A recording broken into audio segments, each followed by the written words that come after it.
Eu quero convidar vocês a abrir a sua Bíblia em João, capítulo 14. A gente vai ler esse texto a partir do primeiro versículo. Vamos ler até o versículo 6 desse texto e eu quero compartilhar com vocês um pouquinho dessa passagem, que ela é muito importante para a gente. E depois a gente volta a falar aí do Novo Testamento, fazendo esse panorama, concluindo assim os evangelhos. Vai abrindo aí sua Bíblia, João, capítulo 14. Marco falou que tá melhor agora.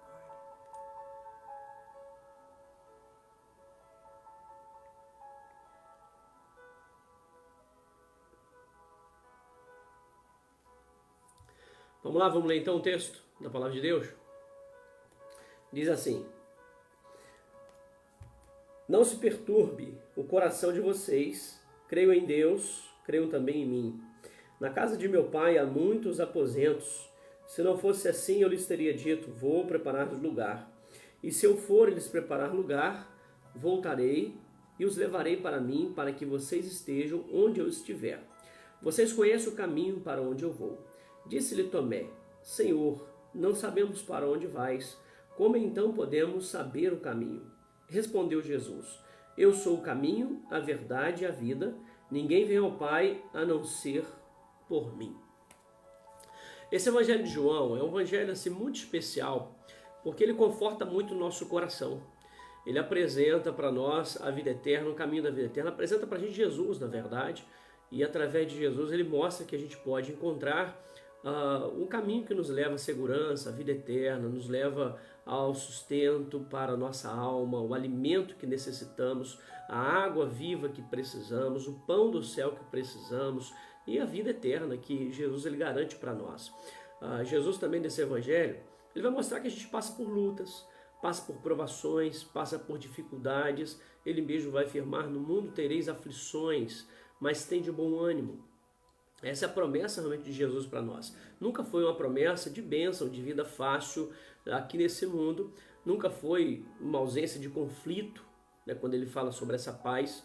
Mas é a certeza de que nós seremos fortalecidos, seremos encorajados a cada dia mais. Né? Temos essa certeza e a palavra de Deus traz isso. Quando a gente chega nessa passagem que Jesus fala com os seus discípulos, ele está trazendo conforto ao coração dos seus discípulos após ter mostrado para eles de uma forma um pouco mais clara, que ele os deixaria. E isso trouxe uma certa tristeza, abatimento ao coração dos discípulos. Mas Jesus os encoraja nesse texto, trazendo uma promessa muito especial. E aí ele vai dizer, não se perturbe o coração de vocês. É claro que a questão da morte, ela traz uma certa pavor para todos nós, e a gente procura fugir disso a qualquer custo. E aí não é diferente também no coração dos apóstolos, quando viram não só a questão de Jesus, a possibilidade de Jesus morrer, mas até mesmo o sonho, a expectativa, tudo aquilo que eles tinham no coração, agora da chegada do Messias, tudo que eles poderiam alcançar, e agora eles estarem assim, percebendo que tudo aquilo acabaria com a morte de Jesus. Eles ainda não compreendiam muito bem algumas coisas que Jesus havia dito para eles com relação à ressurreição, e por isso eles ficaram com o coração muito angustiado. Mas Jesus ele enfatiza isso para eles. E ele vai dizer, não se turbe o coração de vocês. E aí ele leva duas coisas. Crede em Deus, crede também em mim. Jesus está dizendo. Crede no Pai e no Filho, que era ele, nas palavras, nas promessas, naquilo que ele havia ensinado. E ele leva os seus discípulos realmente a confiar na sua palavra. E aí ele mostra uma verdade muito importante. E ele diz, olha, na casa do meu Pai há muitas moradas. Essa é a palavra que conforta o nosso coração e que está presente nesse evangelho. Por mais que a gente não tenha uma escatologia muito bem definida na teologia de João, mas ela está presente em todo o tempo. Porque João ele fala sobre a vida eterna, ele fala sobre essa salvação, ele fala sobre até a morte e ressurreição, ele fala sobre essas questões e aqui mais uma vez ele garante que nós, aquele que crê em Cristo Jesus, ele estará onde Jesus ele estiver. E aí Jesus fala isso, na casa do meu pai tem muitos aposentos. E ele vai mostrar então o caminho. Até o versículo 5, Tomé ele pergunta, Senhor, não sabemos para onde vais, como então podemos saber o caminho? Como a gente pode encontrar esse caminho que leva a essa morada celestial, a esse lar, a presença, a estarmos junto com o Pai, onde Jesus realmente se encontra? E aí Jesus mostra realmente o caminho. Eu sou o caminho, eu sou a verdade, eu sou a vida. E aí é bem definido aqui esse versículo. Não são vários caminhos, mas é o caminho. Não existe outros meios, outra alternativa. Não existe um atalho, não existem outras possibilidades. Percebam como que João também ele é bem exclusivo na sua teologia. Ele não abre margem para que, entre outros pensamentos, ou outras possibilidades em termos de verdade de fé, que nos leve até Deus a não ser Jesus. Nesse sentido, João ele é exclusivista, porque só Jesus é o caminho que leva até Deus. Não tem outro caminho. Quando a gente professa nossa fé em Cristo Jesus, nós automaticamente estamos negando as demais filosofias ou pensamentos ou religiões que se propõem a levar até Deus. Porque só existe um caminho, não tem outro caminho. E aí muitos até tentam, mesmo usando o nome de Jesus, muitos tentam outras formas. Por exemplo, agregam a Jesus outras alternativas. Por exemplo, agregam a Jesus a questão das obras, da religiosidade, agregam a Jesus a questão da caridade, da luta social e tantas outras coisas. Até hoje isso virou até moda, até comum hoje a gente encontrar pessoas que tentam justificar a salvação de alguns porque estão enganjadas em lutas, em causas sociais. Mas João não apresenta isso em forma alguma. Ele mostra que Jesus é esse caminho, e só Jesus. É a fé. Crê em Cristo Jesus, será salvo. Essa é a mensagem que o Evangelho realmente ele apresenta para nós, e é naquilo que nós devemos nos firmar. Agora, quando nós cremos em Cristo Jesus, cremos em Deus, cremos em Jesus, recebemos como Salvador, João traz essa certeza, que estaremos com Cristo para todo sempre, nessa morada que ele preparou para nós. E aí tudo aquilo que traz esse pavor, esse medo, que faz o nosso coração turbar, de preocupações, de tantas ansiedades, ela se dissipa pela certeza daquilo que Jesus ele traz no nosso coração. É essa palavra realmente que João ele traz aqui nesse texto e que é importante para a gente. Nós somos muito semelhantes aos discípulos. Quantas vezes também nós ficamos com medo do futuro, quantas vezes algumas situações que vêm sobre nós traz ao nosso coração medo, pavor, o nosso coração fica turbado, assim como os discípulos. Quantas vezes até mesmo a própria questão da morte, ela traz pavor sobre nós e outras situações da nossa vida. Mas é nesses momentos que nós precisamos crer em Deus, crer em Cristo Jesus.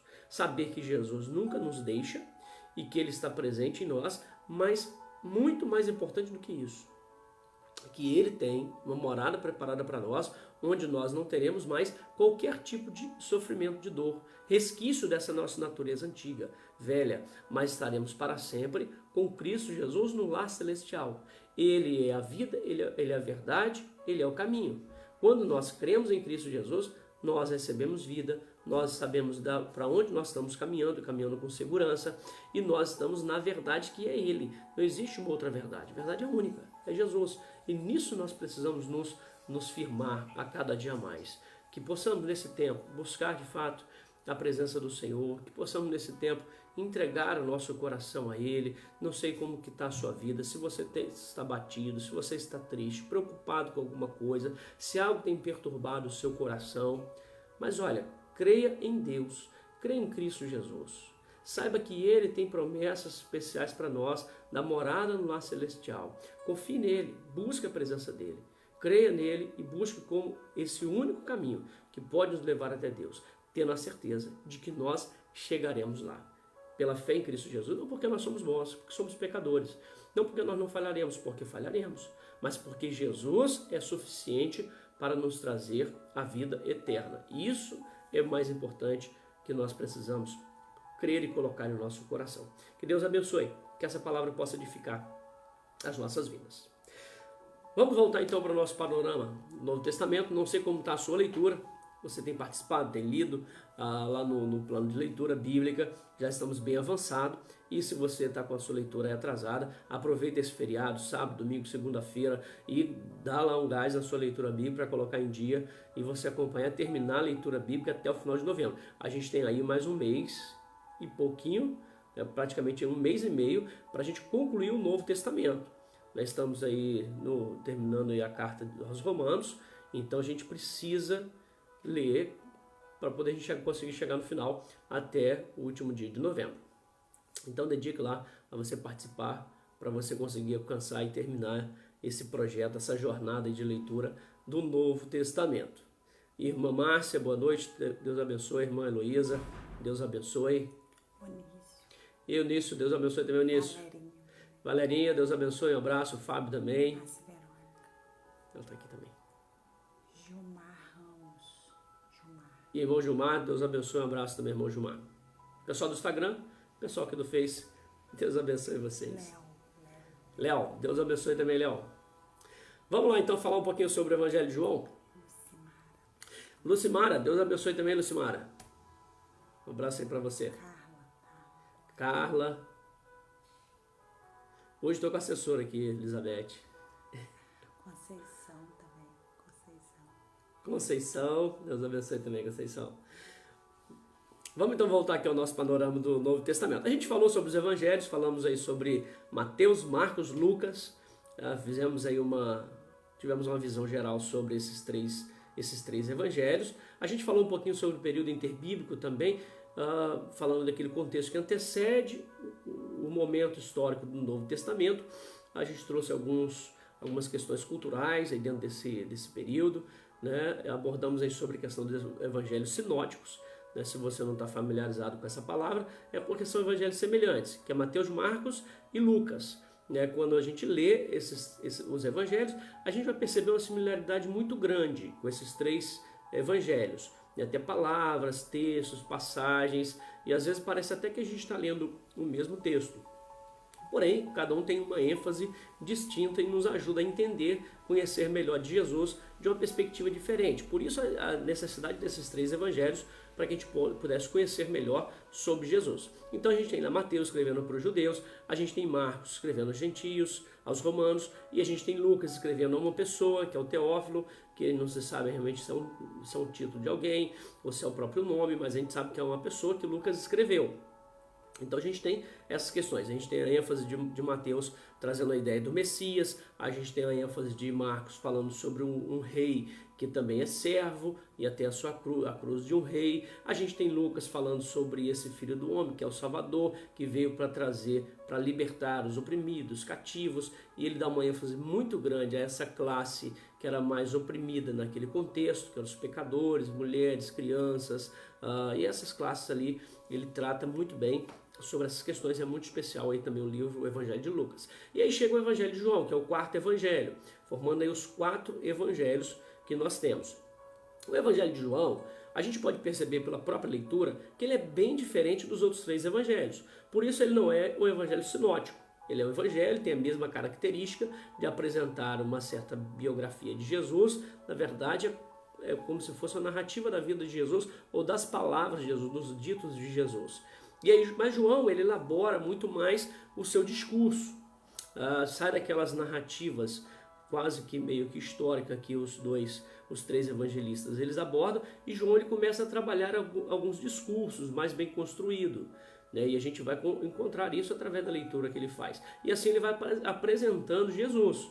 E a gente lê, a gente percebe muito claramente a diferença do Evangelho de João para os outros 3 evangelhos, exatamente por essa característica. Na verdade, João ele traz grandes discursos sobre a vida de Jesus, ou até mesmo discursos do próprio Jesus, né? Muito mais bem elaborado, e assim a gente consegue também entender muito melhor uma cristologia mais bem construída através do evangelista João. Isso é claro que se dá pelo período histórico que ele escreve o seu evangelho. E aí a gente vai poder perceber isso aqui um pouco mais. Então, o momento histórico que João escreve permite que João pudesse então construir um pouco melhor esses discursos de Jesus de forma mais bem elaborada como ele fez. E por isso é bem especial também que o Evangelho de João, a forma que ele apresenta para a gente conhecer mais de Jesus. E assim esses 4 evangelhos, eles apresentam de uma forma muito bem a vida de Jesus, de tal forma que a gente pode ter assim esse conhecimento. Olha só, vamos falar um pouco sobre a autoria de João. Uma das questões aí bem controversas nesse evangelho é sobre a autoria, visto que o livro não traz o autor. Se você perceber, começando lá nem em nenhum momento do evangelho, a gente vai encontrar o autor. E aí ficam alguns questionamentos, sobre quem seria esse autor do Evangelho de João. A gente precisa pensar algumas questões, nem toda crítica que eles fazem, que se fazem, né, acerca da Bíblia, ele é uma questão de, como que eu posso dizer, que desmerece o texto enquanto um texto inspirado. Existem algumas questões críticas que alguns autores, teólogos fazem, que você realmente, que leva a gente a questionar a inspiração bíblica, né? E aí a gente desconsidera completamente essas críticas, porque elas não têm fundamento, porque acaba tirando aquilo que a Bíblia realmente é para nós. Mas existem outras críticas que não se trata, né, de questão de inspiração. A inspiração, por exemplo, o autor. Os autores não necessariamente deveriam ser apóstolos. Por exemplo, Lucas não é apóstolo, Marcos não é apóstolo, né? No entanto, foram autores dos evangelhos. E a gente tem aqui também um outro evangelho escrito, e aí alguns vão dizer que era João, outros vão dizer que era um ancião muito importante que viveu ali no final do primeiro século. Mas isso não desmerece o texto, né? Porque o texto em si não traz o autor. Diferente, por exemplo, de algumas cartas do apóstolo Paulo, em que Paulo diz que escreveu de próprio punho. Então, se o texto está dizendo que Paulo escreveu de próprio punho e alguém diz que não foi Paulo que escreveu, aí a gente coloca em xeque a questão da autoridade do texto. Mas diferente aqui de João, que não é esse caso. Mas há algumas evidências muito fortes de que foi João o autor desse texto. E aí é claro que, mais uma vez, a gente vai dizer que esses pensamentos eles são mais recentes, de que não foi João. Mas ao longo de toda a história a gente vai ter algumas evidências muito fortes de que João realmente é esse autor. Tanto evidências internas como evidências externas, né, da autoria de João. Olha só, algumas questões aqui que ajudam a gente a entender o autor desse texto. Por exemplo, olha, ele era um judeu, isso fica claro pela escrita do texto. Ele era da Palestina, porque conhecia muito bem ali aquele contexto. É uma testemunha ocular, isso aí também o texto vai mostrar pra gente. É um dos 12, e aí por fim chega à conclusão de que é o apóstolo João. Vamos lá então de cada uma dessas aí. Vamos lá então. Adriane, tudo bem? Também tá Adriane aí, boa noite. Quem mais tem? Lília, tudo bem, Lília? Neuzinha também tinha. Mas Neuzinha também estava por aí. Olha só, então vamos lá. Primeiro, o autor alega ter sido algumas evidências internas, para a gente poder entender a autoria de João. O autor alega ter sido testemunha ocular. Não vou ler todas as passagens não, tá, irmãos? Algumas só para a gente poder ver isso aqui. O autor alega ter sido testemunha ocular. Vamos lá em João, capítulo 21, de 24 a 25. João 21, 24 a 25.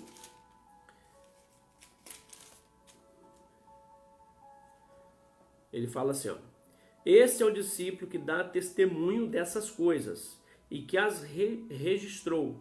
Então percebam que ele é uma testemunha ocular. Ele viu e registrou, certo? Agora outra coisa aqui. Vamos acabar de ler no 25 também. Registrou, sabemos que o seu testemunho é verdadeiro. Jesus fez também muitas outras coisas. Se cada uma delas fosse escrita, penso que nem mesmo no mundo inteiro haveria espaço suficiente para os livros que seriam escritos. O outro, demonstra um grande conhecimento de costumes judaicos. Então, olha, ele demonstra também um grande conhecimento dos costumes judaicos. Vamos ler alguns textos. Capítulo 2, versículo 6.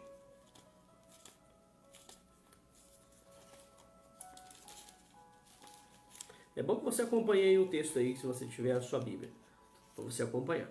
2,6. Ali perto havia 6 potes de pedra. Ele está falando sobre as bodas de Caná, né, quando Jesus opera lá o milagre. Ali perto havia 6 potes de pedra, do tipo usado pelos judeus para as purificações cerimoniais. Em cada pote cabiam entre 80 e 120 litros. Então perceba que ele conhecia muito bem aquela cultura, o costume judaico. E aí ele vai saber, porque ele identifica que aqueles vasos que foram ali usados eram do costume judaico para as purificações. Um outro texto, 7,37.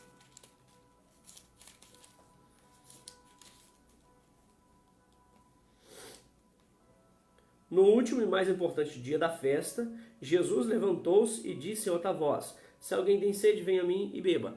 Então ele sabia o último dia, ele coloca certinho a data ali nesse período. 19:31.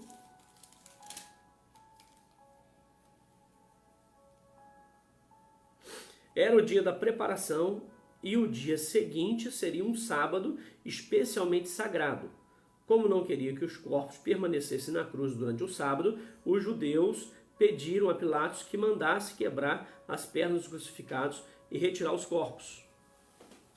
Então, assim, mais uma vez, a gente vai encontrar aí a questão dele sabendo bem o costume judaico. Outra questão aqui, ele conhecia também a geografia da Palestina. Conhecia muito bem ali a geografia da Palestina, porque é interessante que ele vai fazer assim, uma descrição muito bem detalhada da questão geográfica, né, como que era e tudo mais. Então ele vai detalhar muito bem, e aí algumas passagens são bem interessantes. Vamos lá, vamos ver algumas coisas aqui. João 1, capítulo 1, versículo 28. Nicole, de Solange. Nicole. Eu falo, primeiro versículo 28. Tudo isso aconteceu em Betânia, do outro lado do Jordão, onde João estava batizando. Então ele vai colocar, vai situar muito bem ali o lugar. Outro, João 6, versículo 10. João 6, versículo 10. Disse Jesus: mande o povo assentar-se. Havia muita grama naquele lugar e todos se assentaram. Eram cerca de 5.000 homens. Percebam como que ele traz detalhes. Havia muita grama naquele lugar, então ele conhecia muito bem a geografia do lugar, né? Por isso é alguém que era familiarizado ali com a Palestina. 19:13, vamos lá no final da 19:13.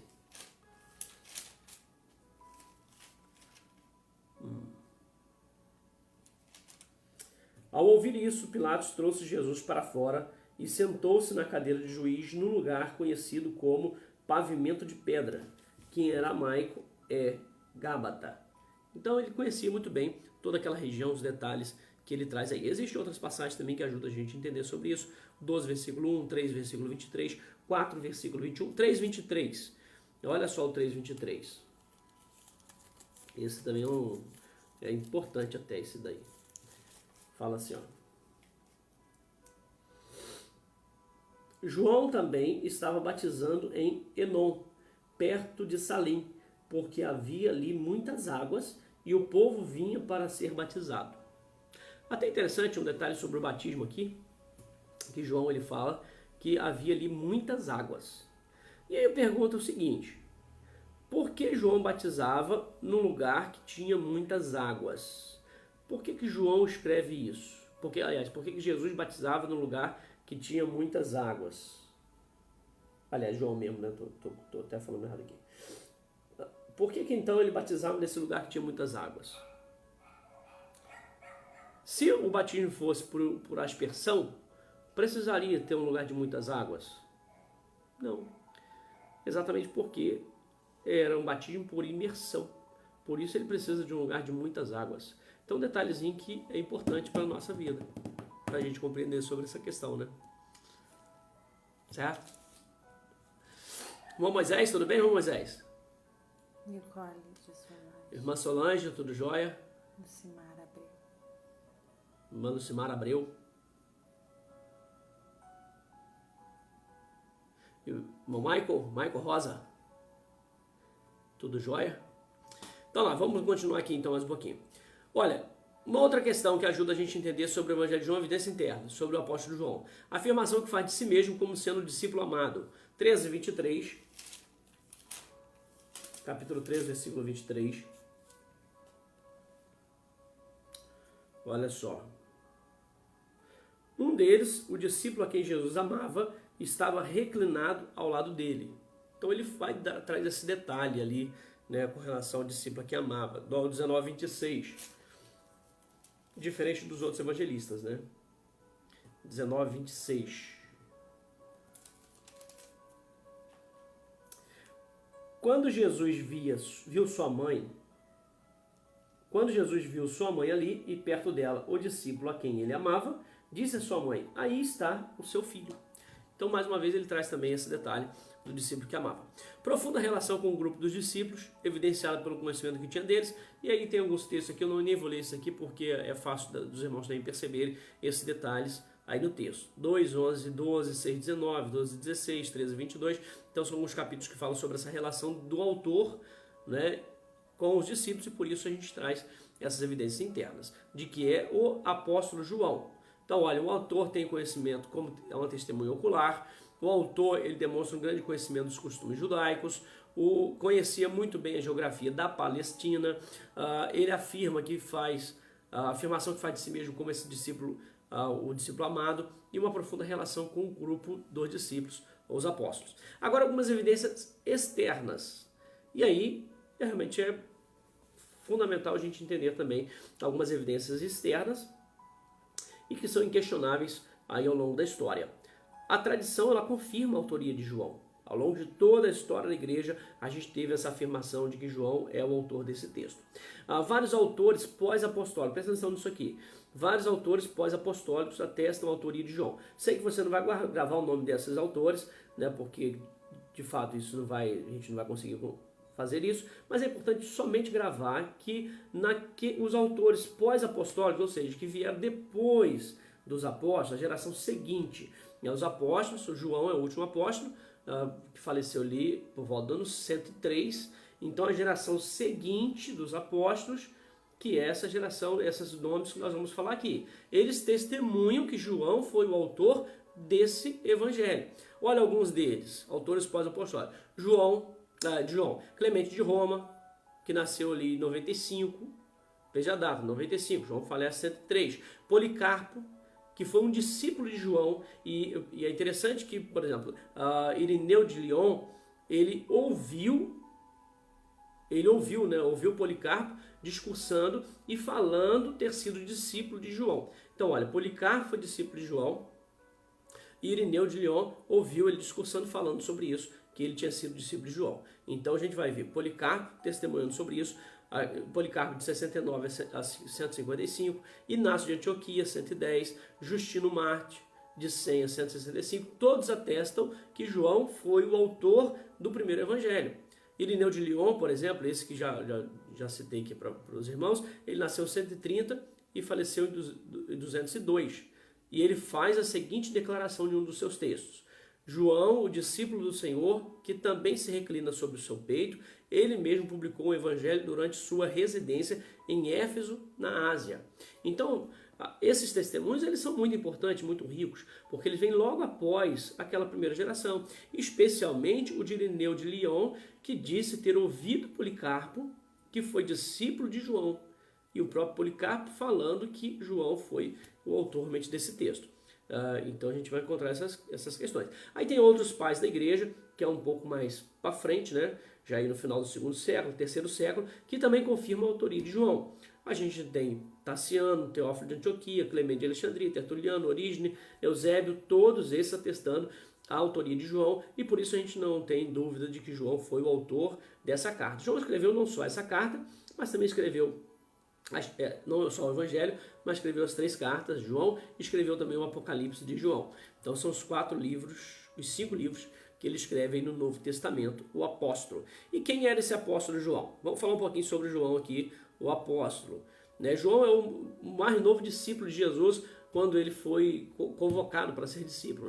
Então, segundo aí a história, ele foi convidado por Jesus para ser discípulo, ele tinha aproximadamente 24 anos de idade, quando ele foi convidado por Jesus para ser discípulo. Ele era de uma família de comerciantes, O seu pai provavelmente tinha ali alguma frota de barcos de pesca, e que por isso ele era uma pessoa também assim um pouco influente, ainda que não fosse rico. Não podemos dizer que João era rico, de uma família rica, mas pelo menos de comerciante, o seu pai e a sua mãe Salomé. A sua mãe, ela foi muito importante no início do sustento do ministério de Jesus. É uma das mulheres que participava do sustento de Jesus, a mãe de João. E João, então, ele se torna um dos alicerces ali da igreja, do início da consolidação realmente da igreja, ao lado de Pedro, e a gente vai encontrar isso no próprio livro de Atos. E depois Paulo faz essa referência em Gálatas, de João como sendo um desses sustentáculos aí da igreja. Então se torna muito importante o nome de João. E é o que também morreu por último, foi João. O único que morreu de morte natural foi João, e aí segundo a história, com 94 anos de idade, que João falece na ilha de Patmos, em Éfeso. É por isso que ele é muito associado a essa região da Ásia Menor, onde ele exerce aí o seu ministério. Então João ele tem assim uma grande contribuição para todos nós, o apóstolo conhecido como apóstolo do amor, João. A origem desse texto do Evangelho provavelmente seja aí em Éfeso, e alguns pais daí da igreja vai dizer isso, e é provavelmente porque João também ele pastoreou nessa região, e por isso é bem provável que tenha sido escrito nessa região. A data desse evangelho, ela é estipulada em torno de 80 a 85 depois de Cristo. Então a gente percebe que é bem mais antigo do que os outros evangelhos, essa data, né? 80 a 85 depois de Cristo. E por isso ela tem essas construções bem maior dos seus discursos, né? Os destinatários, como ele foi escrito lá nessa região, é provável que ele tenha sido escrito para essas igrejas da Ásia Menor, mas como ele não traz um destinatário específico, é possível que João ele quisesse que esse evangelho circulasse por várias igrejas. E quando a gente olha ali alguns escritos de alguns pais ali apostólicos, a gente vai perceber que esses evangelhos eles já circulavam até juntos. É como a memória dos apóstolos, esses 4 evangelhos, entre todas aquelas igrejas ali já no 2º século. Um detalhe importante aí desse evangelho é o propósito. É um dos poucos livros aí da Bíblia que traz um propósito específico, escrito, declarado, uma declaração de propósito. A gente vai ler lá em João 20, 31. Abre aí o capítulo 20, o versículo 31, e a gente vai encontrar uma declaração de propósito. E é um dos poucos livros que tem uma declaração de propósito tão bem definida como aqui o Evangelho de João. Olha só o que diz pra gente aí essa declaração de propósito. Fala assim. Vou voltar aqui no versículo 30, né? Jesus realizou na presença dos seus discípulos muitos outros sinais miraculosos que não estão registrados neste livro. Mas esses foram escritos para que vocês creiam que Jesus é o Cristo, o Filho de Deus, e crendo tenham vida em seu nome. Versículo 31 fica muito claro o propósito. Se eu perguntasse para você agora, depois de ler esse versículo 31, qual é o propósito desse livro, desse Evangelho de João, eu creio que você já poderia trazer a resposta. Até vou fazer o seguinte, né? Qual é o propósito do Evangelho de João? Escreve aí no chat aí, pode ser aqui no Instagram, pode ser aqui também no Face. Qual é o propósito do Evangelho de João que é declarado aí nesse versículo? E depois eu vou ler aqui para aqueles que comentarem aí, depois eu vou comentar aqui o propósito. Vou até avançar um pouquinho aqui pra gente. Olha só, vamos ver aqui. E aí você vai escrevendo aí se você conseguir definir o propósito a partir desse versículo. É interessante como que ele constrói o discurso aí desses evangelhos. Olha só, ele fala sobre sinais, né? Ele diz, olha, esses sinais miraculosos, versículo 30, muitos outros sinais não estão escritos nesse livro. Mas esses foram escritos para que vocês creiam que Jesus é o Cristo, o Filho de Deus, e crendo tenham vida em seu nome. Então, olha só, que sinais são esses que João está falando aqui, que ele escreveu? Na verdade, são 7 sinais. 7 grandes sinais. Se o pessoal escrever no Instagram, você fala para mim, tá? Aí o chat aí. Vamos dizer. Caiu, voltou. Ah, tá. Então tá bom. Vamos lá. Que sinais são esses? Olha só. São 7 grandes milagres ou sinais, como João aqui chama nesse texto, que ele escreve para apresentar Jesus. Olha só, ele fala sobre a transformação de água em vinho, capítulo 2, versículo 11. E aí quando a gente lê, aliás, o capítulo 2, ele fala sobre esse casamento lá em Caná da Galileia. Mas aí depois de operar o milagre, versículo 11, ele fala assim: este sinal miraculoso em Caná da Galileia foi o primeiro que Jesus realizou. Revelou assim a sua glória e os seus discípulos creram nele. Olha como que associa o milagre, o sinal miraculoso, com o fato deles crerem em Cristo Jesus. E é exatamente isso que João vai escrever lá no versículo 31, no capítulo 20. Então ele vai construindo todo o seu discurso do Evangelho em cima desses 7 sinais miraculosos, para levar a pessoa a crer em Jesus ou rejeitar Jesus. Então ele mostra esse contraste, como alguns após os milagres creram em Jesus e como outros também rejeitaram Jesus após esses milagres. Ele fala sobre a transformação da água em vinho, capítulo 2, cura do filho de um oficial no capítulo 4, e aí a gente vai encontrar esse milagre também no capítulo 4, né? Versículo 54. Este foi o segundo sinal miraculoso que Jesus realizou depois que veio da Judéia para a Galiléia. Então João vai mostrando esses sinais aí. A cura do paralítico, 5, versículo 9. Ele vai trazer a cura desse paralítico. 5, versículo 9. Aí um texto bem interessante que a gente conhece também aí nesse texto, né? Outro, a multiplicação de pães, no capítulo 6, versículo 14. Também a gente vai encontrar aí Jesus falando, depois de ver o sinal miraculoso que Jesus tinha realizado, o povo começou a dizer: sem dúvida, este é o profeta que devia vir ao mundo. Sabendo Jesus que pretendiam proclamá-lo rei à força, retirou-se novamente sozinho para o monte. Outro milagre, capítulo 6, versículo 19, Jesus anda sobre as águas. 6,19. Depois de terem remado cerca de 5 ou 6 quilômetros, viram Jesus aproximando-se do barco, andando sobre o mar, e ficaram aterrorizados. Outro, a cura do cego, 9, versículo 7. Ele vai trazer a cura do cego de nascença. E depois, por fim, o último é a ressurreição de Lázaro. Aí o 11, versículo 43, a gente tem a ressurreição de Lázaro. Depois de dizer isso, Jesus bradou em alta voz: Lázaro, venha para fora. O morto saiu com as mãos e os pés envolvidos em faixas de linho e rosto envolto num pano. Disse-lhe Jesus: tire as faixas dele e deixe-no ir.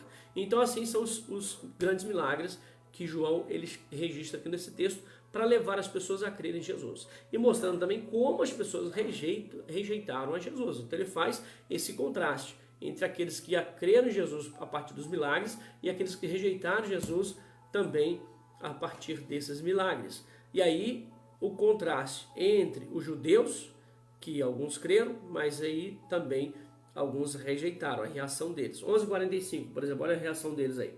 Muitos dos judeus que tinham, 11, né, vindo visitar Maria, vendo o que Jesus fizera, creram nele. Então a reação, alguns creram, mas outros rejeitaram e a partir desse momento começaram a querer matar Jesus. 11:47, 48. Deixa eu achar aqui o 47, 48. Então os chefes dos sacerdotes e os fariseus convocaram uma reunião no Sinédrio. O que estamos fazendo? Perguntaram eles. Aí está esse homem realizando muitos sinais miraculosos. Se o deixarmos, todos crerão nele. Então os romanos virão e tirarão tanto o nosso lugar como a nossa nação. Aí a partir desse momento eles começam a falar sobre Jesus, a querer matar Jesus por conta disso. E na verdade, João, ele não só ele está apresentando quem é Jesus, né, os milagres, através desses milagres, mas ele está mostrando que Jesus, ele é Deus. Né? Jesus, ele é Deus. Isso que ele mostra também de uma forma muito clara aqui nesse texto. E desses 7 milagres, 5 desses milagres são registrados apenas por João. Os outros evangelistas não falam sobre esses outros milagres, né, desses 7. Por exemplo, transformação de água em vinho, só João fala. A cura do filho do oficial, só João fala. A cura do paralítico, só João ele fala. A multiplicação de pães, os outros evangelistas falam. Ao Jesus andar sobre as águas, eles falam também. A cura do cego de nascença, só Jesus. E a ressurreição de Lázaro, só João. E a ressurreição de Lázaro também, só João ele faz. E assim traz uma grande contribuição para nós compreendermos sobre isso. Vamos ver ali, então, alguns estão falando aí sobre o propósito, né, Adriane? Apresentar Jesus Cristo como Filho de Deus, exatamente. Propósito de levar pessoas a Jesus. A irmã Sheila. Isso aí, estão certinhas. Essa é a declaração de propósito e muito bem definida aí no texto. Apresentar Jesus. Através dos milagres, eles o propósito dele é levar as pessoas a crerem em Jesus, que Jesus é esse Filho de Deus enviado para nos salvar e transformar e assim ter a vida eterna. Muito bem, exatamente isso. E aí então a gente vai encontrar, através desses outros discursos de João, quem é Jesus. E aí uma cristologia muito bem definida em João, a gente vai perceber, né? Porque ele apresenta quem é Jesus. Tanto os milagres, como algumas expressões que ele usa. Olha só, ele fala assim, ele fala que Jesus, eu sou, usa essa expressão eu sou, uma expressão que os judeus não usavam, porque era uma expressão atribuída somente a Deus. A gente lembra lá de Moisés, como ele fala, né, sobre a questão do eu sou, e ele então não usava essa palavra eu sou, e Jesus começa a usar a palavra para ele mesmo.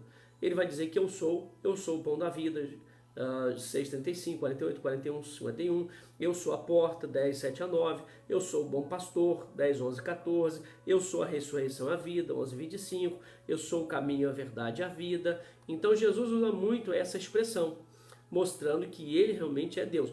Eu sou a videira verdadeira, 15 a 1 a 5. Mas no 8:58 ele declara simplesmente eu sou. E por isso não deixa dúvida de que ele é Deus. E foi por isso exatamente que os fariseus, os judeus da época, os líderes religiosos, eles começaram a querer matar realmente Jesus, porque Jesus estava se declarando como Deus. Até a ressurreição de Lázaro prova exatamente isso, porque segundo eles, somente Deus poderia ressuscitar um morto de 4 dias. Mas Jesus ele faz isso, então se ele faz, é porque ele realmente é Deus. Então não haveria dúvida sobre isso. Por isso que depois da ressurreição de Lázaro, eles começam a querer matar Jesus. Olha só, ele faz algumas contribuições aí de João. Ele faz uma ênfase distinta sobre a escatologia. Quando a gente lê lá os outros evangelhos, a gente vai perceber uma escatologia um pouco diferente, uma escatologia mais definida, com aqueles cenários ali dos fins dos tempos, que João não traz esse tipo de escatologia. Mas não significa que João não tem uma perspectiva também escatológica. Ele tem, tanto é que ele fala sobre a vida eterna, ele fala sobre a ressurreição, ele fala, né, sobre o céu. O próprio texto que a gente leu aqui no início, João 14, ele tem uma escatologia. Escatologia, quando a gente fala escatologia, é o estudo sobre as últimas coisas, os últimos tempos, né? Isso que é escatologia. Mas ele tem uma escatologia, mas uma ênfase distinta sobre a escatologia. O ensino sobre o seu Espírito Santo também é muito particular em João, né?